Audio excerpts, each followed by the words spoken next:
Martin, an experienced mountaineer, always found a sense of peace and fulfillment in the majestic, towering mountains that punctuated the horizon.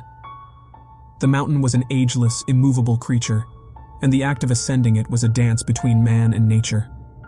His latest challenge, the Lonesome Peak, was a daunting, isolated titan that rested high above the world, veiled in a mantle of snowy white. As Martin stood at the base of the mountain, he looked up, his gaze absorbed by the overwhelming mass of rock and ice stretching towards the heavens. He had heard tales of the peak's treacherous conditions, of climbers who never returned, but the thrill of the climb was a siren's call he couldn't resist. He took a deep breath, feeling the crisp air fill his lungs, and started his journey upwards. The climb was slow and steady. The higher he ascended, the more the mountain revealed its raw, untouched beauty. He moved in rhythm with the mountain's pulse, each breath he took echoing its silence. His boots carved into the pristine snow, leaving a trail of his presence on the white canvas. Finally, after hours of grueling exertion, Martin stood at the summit.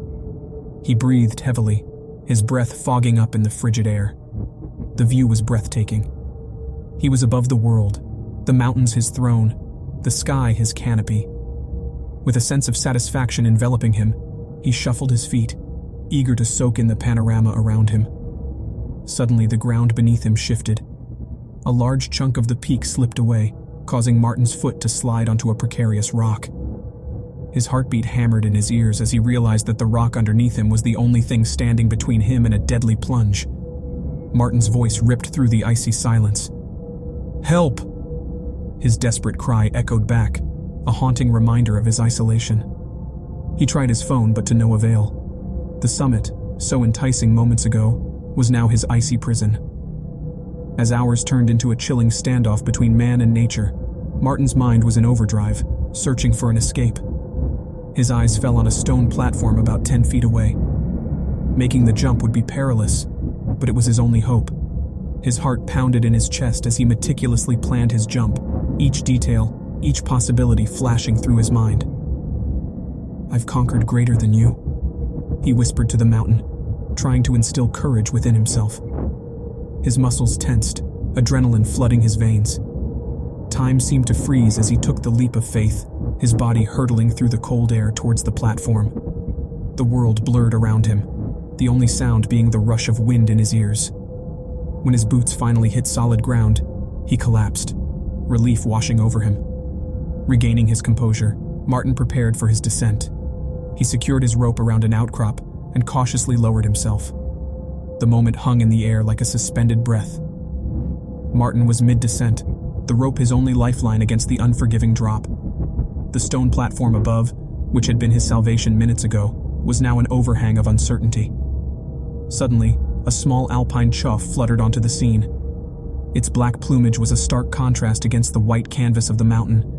It landed on the platform, its beady eyes sparkling with curiosity. Martin watched with a sinking heart as the bird hopped towards the rope. Its every movement was a dance of innocent curiosity, and yet it felt like a choreographed nightmare to Martin. The bird pecked at the knot securing the rope, tilting its head as if analyzing the curious object. "No, no, no!" Martin's voice cut through the cold air.